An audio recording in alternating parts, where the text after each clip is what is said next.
welcome back to part 3 as we leave the Summer Parlour and the history and the stories behind, and we're going to the collapsed turret which was restored.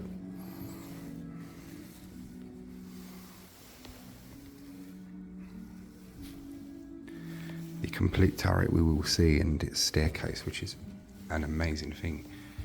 Clement Sisley's private staircase. The Sisley family used this staircase to access the rooms above. The moulded brick handrails show that originally the stairs spiralled in the opposite direction. This stair turret had fallen down by 1834. Later a doorway was made to link the courtyard and bakehouse located at the east end of the Great Hall. The doorway was closed off in the 1920s. The modern floor surface, you can see the positions of the oak threshold and the brick step for the inner Tudor doorway, a piece of oak which marks the first step of Sisley's staircase and where the cobbled courtyard was extended into the bakehouse doorway.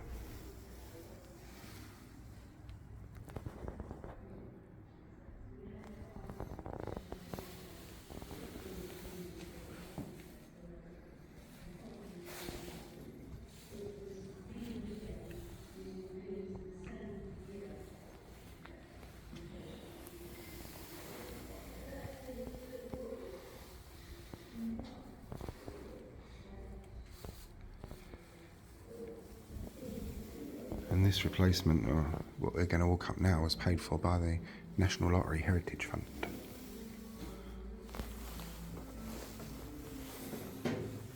Up we go, the winding spiral staircase.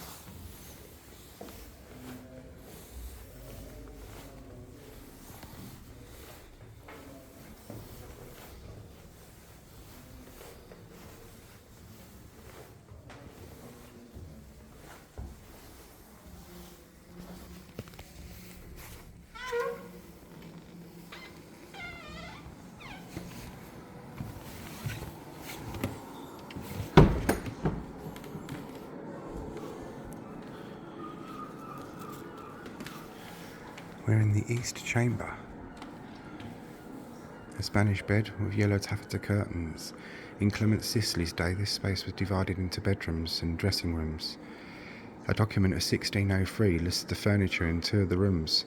Where you were standing was a room with a 4-poster bedstead with curtain, valance and featherbed. It also contained a square table, white rug and wall hangings. At the far south end was the barking chamber with its Spanish bedstead, canopy and curtains of yellow taffeta. This room had added luxury and an ensuite toilet or garderobe. The south fireplace in the east chamber is the only one at Eastbury with its original stone surround. It was decorated with Tudor roses and acanthus leaves. The north fireplace to your right had matching decorations.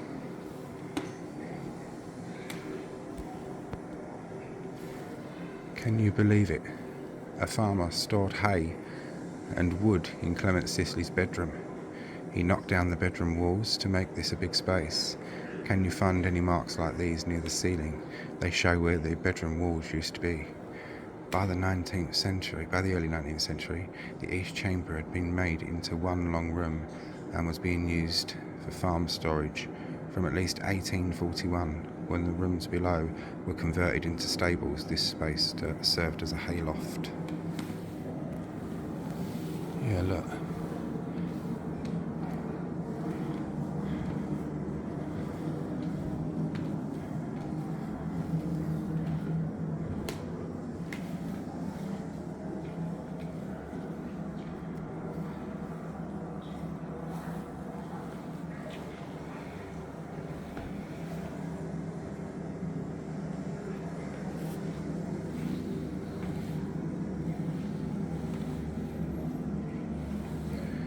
Panelled oak coffer chest for holding valuables, 17th century.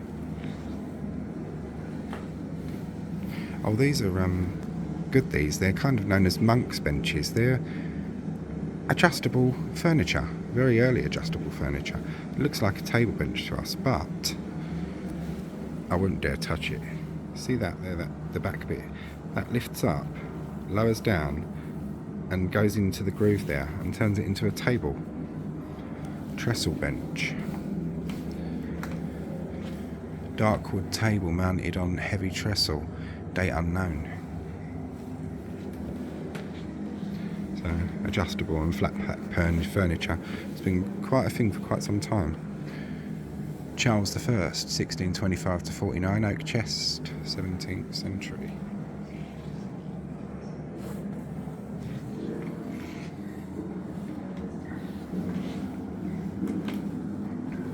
Oak dresser base, date unknown. Please do not touch. Okay.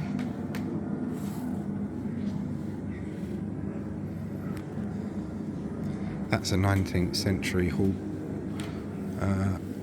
seat, yeah. Panelled oak hall seat, 19th century.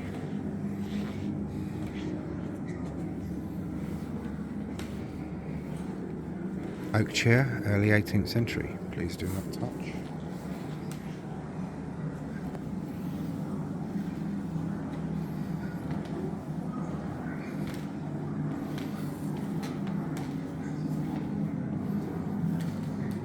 This film that's showing is Breaking Waves at Eastbury Manor House. Oh no, this isn't it, is it? Oh yeah, here we are, Breaking Waves. Flood barrier screens at East Chamber level, Eastbury Manor House.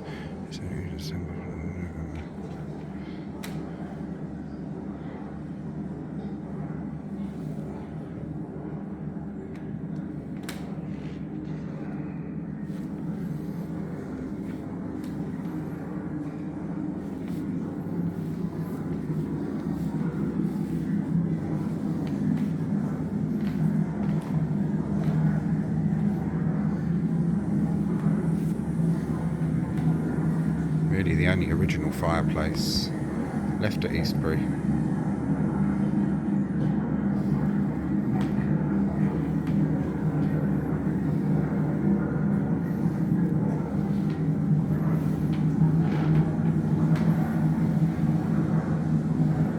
There's old oak beams that would have divided up the rooms with lath and plaster walls.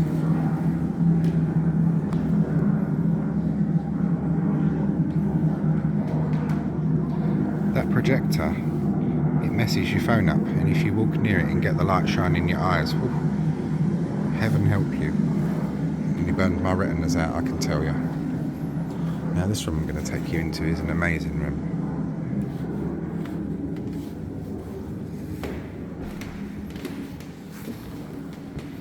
A luxurious room adorned with paintings.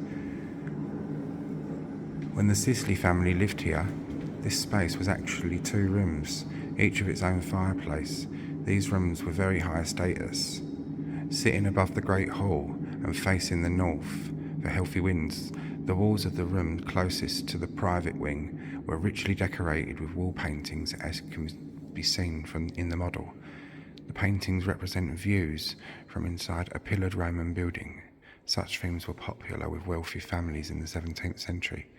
Painted coats of arms of John Moore, who was leasing the house when he died in 1603, so it's possible that these paintings were commissioned by him.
There's John Moore's coat of arms.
That's brilliant. That shows you what they would have been like.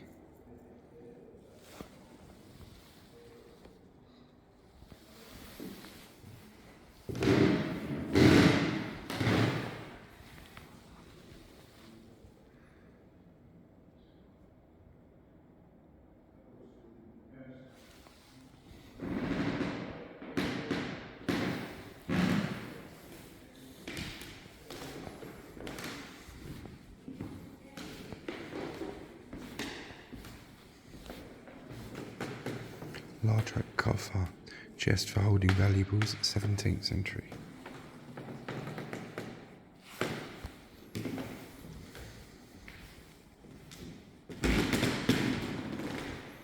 Sorry about the floorboards. You look out the window.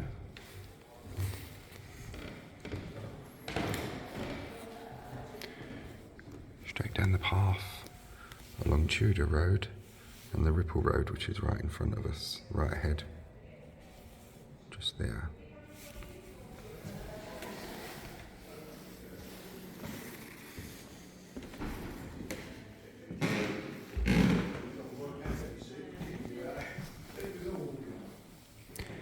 Eastbury's mystery room.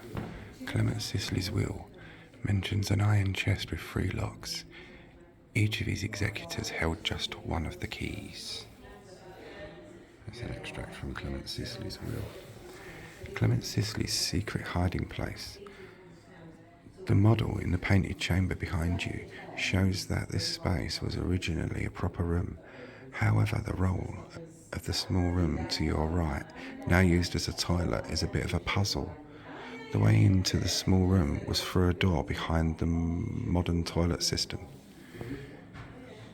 Was this Clement Sisley's numerant room, where he kept his important documents such as his will, estate papers, accounts, locked away in a chest?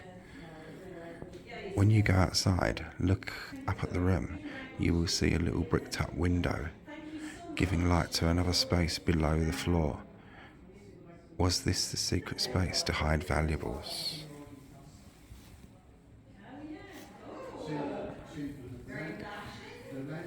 Installing stairs and moving walls. The staircase from the ground floor to this floor was installed in 1841. The work involved the construction of new walls to provide an enclosed stairwell with landings. On this level, the new wall blocked access to the painted chamber. However, this access was restored by means of double doors behind you when the house was being fitted out as Barking Museum in 1934 to 35. The skylight at the very top of the stairs is visible in this 1871 watercolour, and we don't know for sure when it was installed. It wasn't until 1958 that the staircase was continued up to the 2nd floor.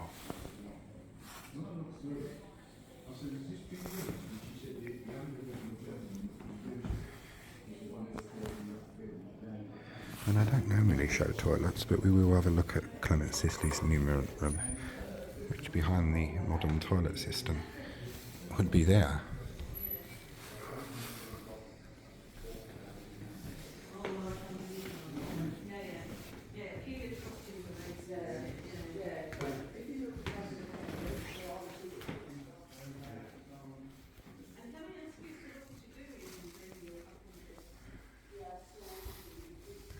West Wing Corridor. Unusually for a Tudor house, this space was a corridor providing access to nearby rooms. On the first floor, all of the other first floor rooms were simply interconnected. A Tudor wall was uncovered when the toilets were installed in 2002. It is made of wattle and daub. As far as we know, this is the only surviving example of this type of construction in the house. Other internal non-structural walls would have been made in this way. The space now taken up by the toilets and the lift was originally 2 rooms. There were probably bedrooms, perhaps for servants. In 1935, a plan was drawn up to use the rooms as bedrooms once again. Instead, the rooms became museum exhibition galleries.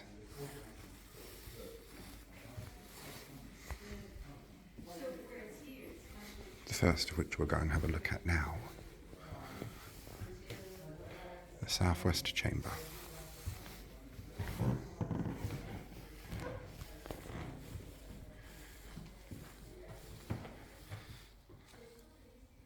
Eastbury sued. Eastbury Manor House in 1894, yet another famous house of the late Tudor period, is threatened with demolition.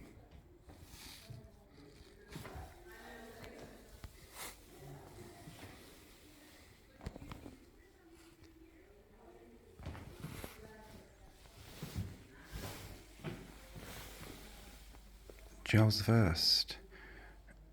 Oak wainscot armchair. A wainscot or panel chair is usually made from oak with turned legs and a panelled back with carved decoration, 17th century.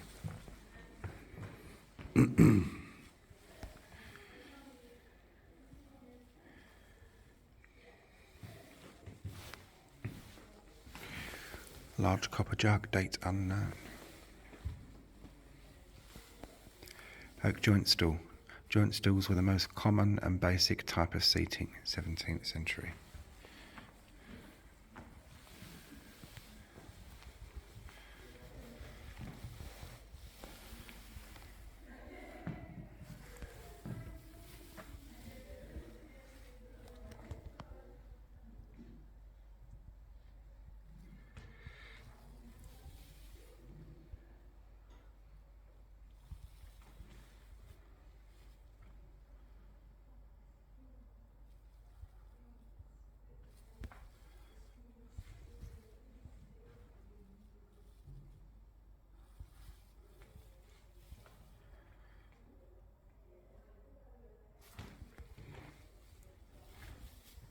The old windmill at Barking.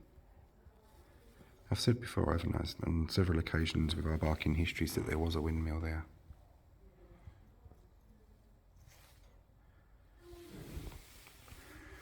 Thatched cottage on the Ripple Road, 1920.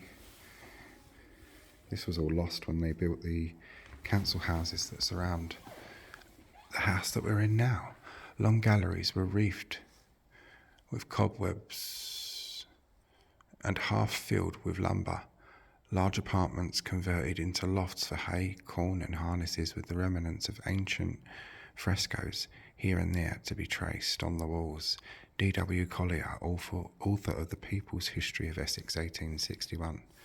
I'm talking about this house.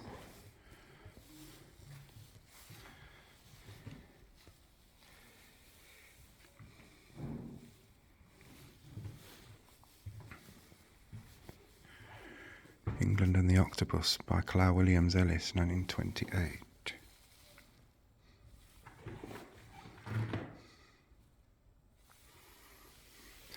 The Octopus, spreading its tentacles across the countryside. England and the Octopus, 1928. Sketch of Eastbury House from the Agricultural Association Sketchbook, 1903. The builder has arrived at the red walls of Eastbury. Shall we let him pull it down? Barking, East Ham and Ilford Chronicle, 1913. Watercolour of Eastbury Manor House by Alfred Bennett Bamford, 1857 to 1939, early 20th century.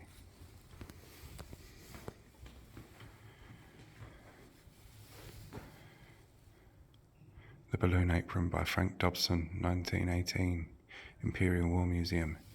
In these heart-stirring times, with historic buildings are being destroyed, wholesale in Flanders and northern France, and the ancient houses of Britain become more dear to those who watch over their destiny. The Builder, 1917.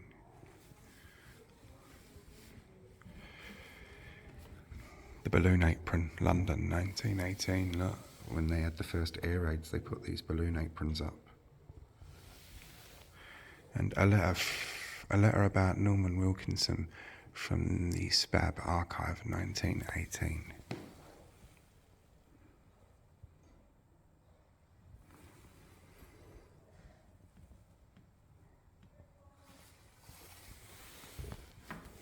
This house is absolutely filled with history and memories. The new housing scheme of Barking Council will extend beyond Eastbury House, but every care will be taken by the council to see that its beauty will not be destroyed by its surroundings. Chairman of the Urban District, Barking, The Times, 1917. Standing on the far right, Mr. A. Blake, former owner of Eastbury and developer, 1931.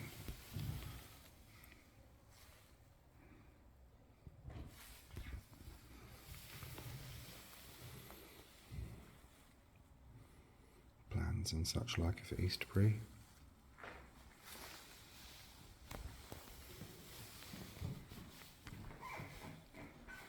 Proper perilous wall or mend a leaky roof by such means as are obviously meant for support or covering. Resist all tampering with either the fabric or the ornament of the building as it stands. Spab Manifesto, 1877. From William Weir's Notebook, 1919. Top one, view showing the roof lines and chimneys after the repairs to the brickwork, Eastbury Manor House, 19th of May, 1921. See, look, a lot of the houses hadn't gone up then. And this is William Weir, Spab architect, who supervised repairs at Eastbury Manor House from 1919. There he is with his penny farthing. And these are all objects that are to do with the house.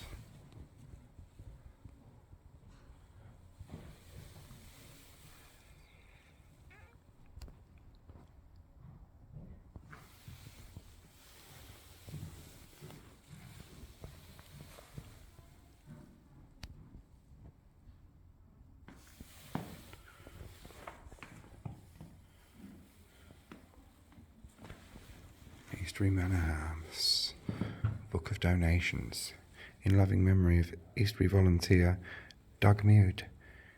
If you're interested in making a donation, please speak to a member of staff. Portrait of William Weir, Spab architect who supervised the repairs at Eastbury Manor House from 1919, date unknown. And you've got Red Biddy, Sister Agatha and Bill Stickers of the Ferguson's gang at Salford Mill, their first building that the gang donated to the National Trust in 1932.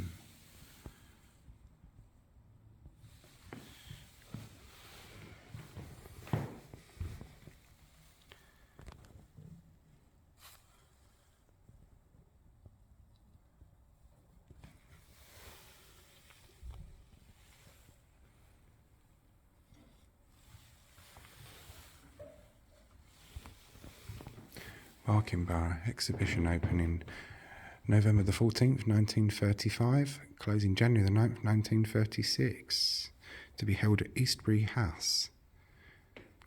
There gratia sumus quae sumus. I have no idea what that means in Latin, but it's Latin.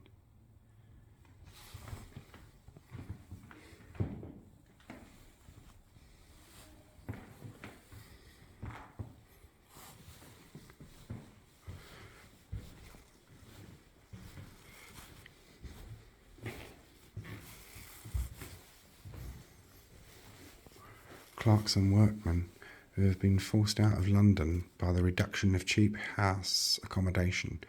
Edward Wolford, historian, 1883.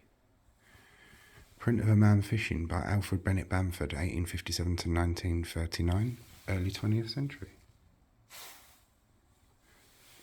And what we're going to look at here is your luxury ensuite facilities. Well, ain't that just real fine and purty? Ensuite facilities. This garderobe comprised a toilet and the adjacent space where clothes were stored, either hanging on pegs or in storage chests. It was thought the smells from the toilet protected the clothes from harmful insects. Our wardrobe is related to the medieval French garderobe, such as an indoor facility would have been luxury in Sisley's time. In 1841, a flush toilet was installed. The present door is probably from that time. By 1858, there was a hydraulic system which pumped water into the kitchen and flushed this inside toilet. Nothing exceptional to us, but a luxury to many Victorians. When you're sitting there having your Tudor or your Victorian threepenny bit, candle there to light your way. When the smell becomes too intense and dreadful, you can open this window. Well, that's better. They didn't have air freshener in those days, so they had to do something.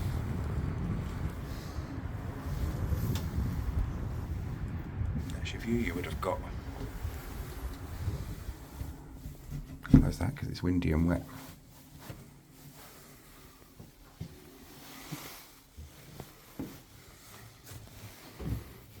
And the door, as they say, is probably from the Victorian era. The door frame is original to the garderobe.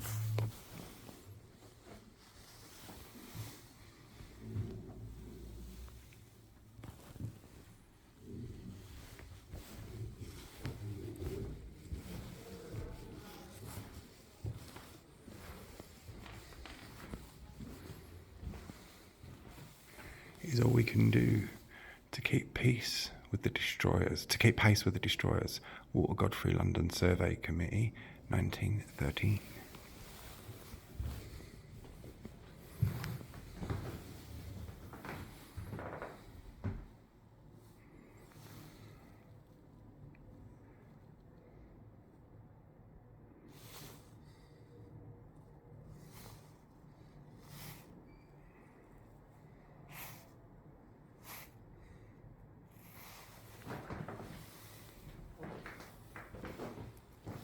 And if I owned Eastbury, which unfortunately I don't, this would be like my little computer room study area. ER 1912. This room's got such a nice feeling to it, it really has, funny enough. Cartoon image of Ferguson and his gang, 1938. Ferguson and his gang.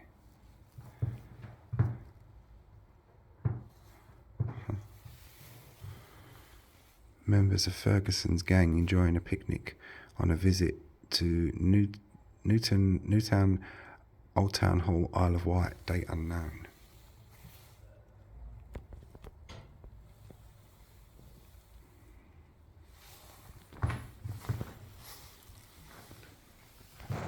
I swear to follow Ferguson in preserving England and frustrating the octopus. Oath of Ferguson Gang, 1927.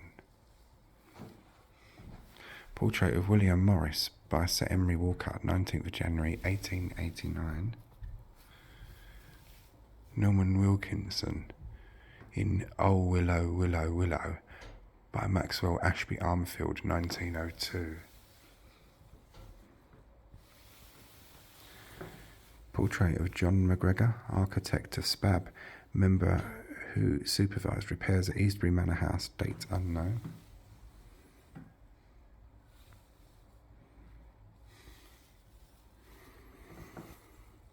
Portrait in wash of Philip Spakeman Webb by Charles Fairfax Murray, 1873. And as we leave this cosy little room, all it needs is an open fire and it'd be perfect. Everything about it perfect down to the last detail. Small oak coffer, which should be on there. Small oak coffer chest for holding valuables, date unknown.